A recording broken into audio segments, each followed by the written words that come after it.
Assalamualaikum warahmatullahi wabarakatuh. Perkenalkan, nama saya Feby Salsabila dengan NIM 23231106 dari Prodi Pendidikan Ilmu Pengetahuan Alam, Kode Seksi 0162. Baiklah, di sini saya akan mengulas kembali materi yang sudah Bapak jelaskan, di mana mata kuliah ini diampuh oleh Bapak Dr. Hanif Al-Qadri MPD di mata kuliah Administrasi dan Supervisi Pendidikan. Baiklah, saya akan mengulas kembali materi yang sudah Bapak berikan, yaitu tentang administrasi dan supervisi pendidikan.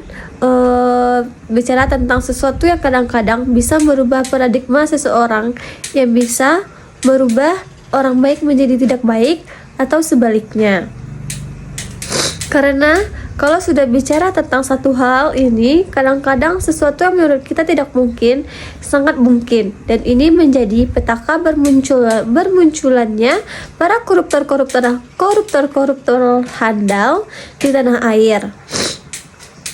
Dan ternyata juga untuk lembaga pendidikan, satu hal yang karena tidak berperbincangkan ini juga menjadi momok yang begitu menakutkan, dan betapa banyak hasilnya ditemukan kasus demi kasus oknum-oknum pengelola pendidikan yang bermain dengan anggaran atau keuangan sekolah atau perguruan tinggi. Kali ini kita akan bicara soal administrasi keuangan dalam dunia pendidikan. Hal ini mungkin menjadi salah satu alasan paling kuat kenapa yang namanya uang itu harus diadministrasi sedemikian rupa, harus dikelola karena besar kemungkinan, besar peluang bagi seseorang atau kelompok tertentu untuk bermain dengan anggaran ini, sehingga yang harusnya anggaran pendidikan bisa dimanfaatkan untuk kepentingan proses perbaikan kualitas mendukung sehingga pencapaian tujuan pendidikan menjadi lebih baik atau lebih mudah untuk dicapai. Tapi karena oknum-oknum tadi semuanya menjadi sangat jauh atau sulit untuk terbentuk dicapai, tapi itu yang namanya manusia hidup kadang-kadang sangat ditentukan tidak hanya oleh seberapa profesional dia skillnya, kemampuan dia, tapi juga moralitas dan rasa tanggung jawab, tidaknya ke manusia tetapi kepada Tuhan yang Maha Kuasa.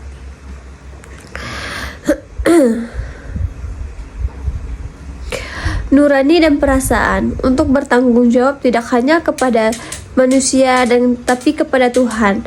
Apa itu sebenarnya administrasi keuangan? Kalau kita gaji atau kita kali dari aturan proses pengelolaan, proses pengaturan terkait segala hal yang melibatkan anggaran, segala hal yang melibatkan kegiatan yang pada akhirnya berhubungan dengan keuangan, mulai dari pembuatan laporan, pencapaian tujuan, dan kepentingan bersama yang kita sebut sebagai administrasi keuangan. Administrasi keuangan adalah proses pengelolaan yang melibatkan semua kegiatan yang berhubungan dengan anggaran atau keuangan, pembuatan laporan, dan pencapaian tujuan atau kepentingan bersama. Apa tujuan administrasi keuangan?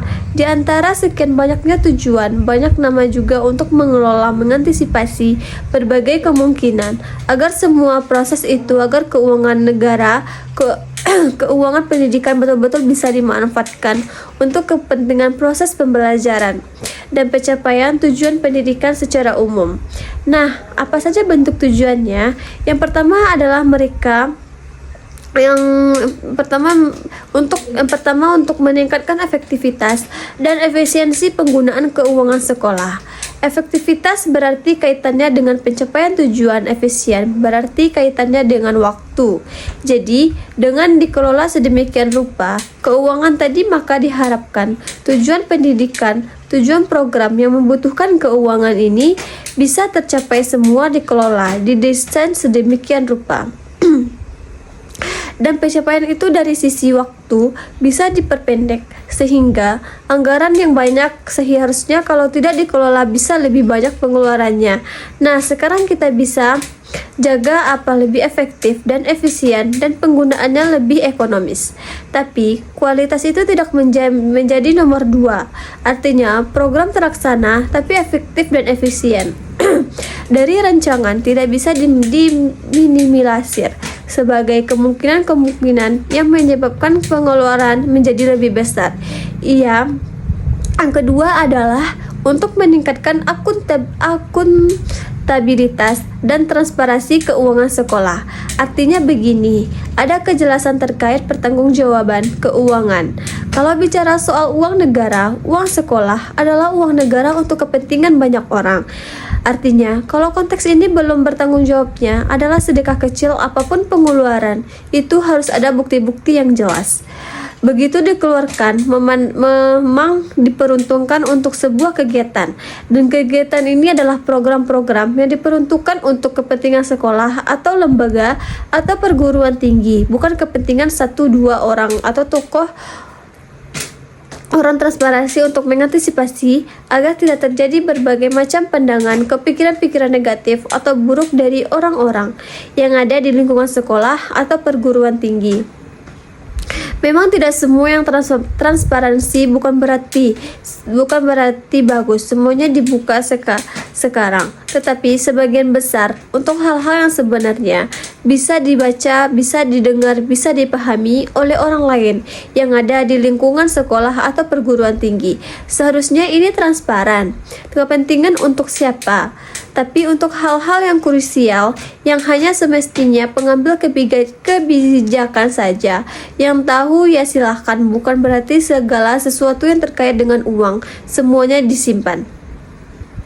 Guru, bahkan siswa dan orang tua termasuk masyarakat kadang-kadang hal-hal tertentu perlu tahu. Transparansi bukan, tapi ada hal-hal yang semestinya dibagi untuk bisa dipahami oleh mereka, meski itu terkait dengan keuangan sekolah atau perguruan tinggi. Ketiga adalah meminimalisir ini yang menjadi tujuan akhirnya. Meminimalisir terjadinya penyalahgunaan anggaran atau keuangan sekolah meski sangat sulit, tapi ini harus dilakukan. Dan nanti kalau seandainya konteks administrasi pengelolaan keuangan dilakukan secara benar, secara tepat, yang namanya tujuan ketiga ini, penyalahgunaan keuangan atau anggaran sekolah, bisa diantisipasi sejak dini. Seharusnya tidak akan terjadi, tapi dalam tentaran pelaksanaannya kita tidak pernah tahu. Sekarang kita lihat bagaimana proses administrasi keuangan sekolah itu. Keuangan pendidikan minimal ada 3 langkah prosesnya, mulai dari perencanaan, penggunaan atau pelaksanaannya, dan terakhir adalah bentuk pertanggungjawaban. Jadi 3 level itu kegiatan inti itu harus sangat jelas dan harus bisa dipertanggungjawabkan. Karena kalau sedikit saja bermasalah,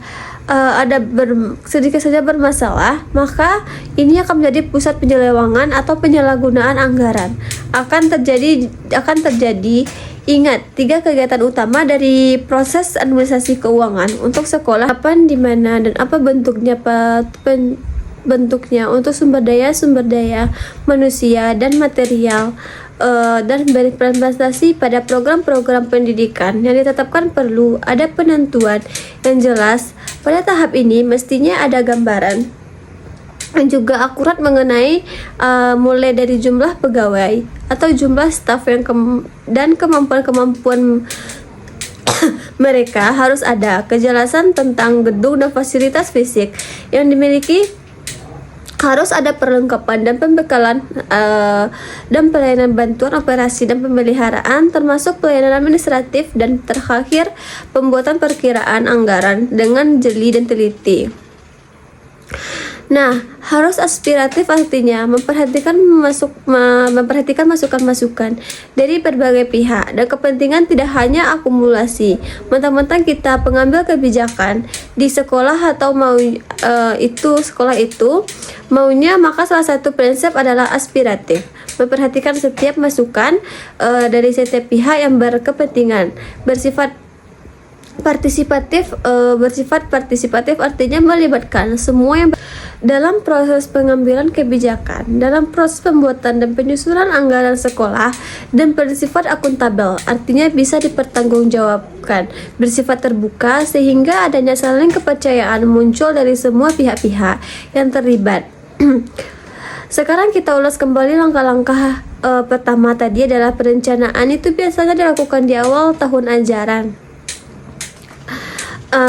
Artinya di awal tahun pembelajaran, kepala sekolah menyusun yang namanya RAPBS, yaitu perencanaan anggaran pendapatan dan belanja segala hal tentang program atau kegiatan yang dilaksanakan oleh sekolah selama 1 tahun dan ke depan. Juga rencana artinya juga didesain hari ini untuk kegiatan program yang akan berlangsung selama 1 tahun. Baiklah, hanya sekian penjelasan atau pengulasan materi dari saya. Apabila ada kekurangan atau kesalahan kata, saya minta maaf. Saya akhiri dengan wabillahi taufiq wa hidayah. Wassalamualaikum warahmatullahi wabarakatuh.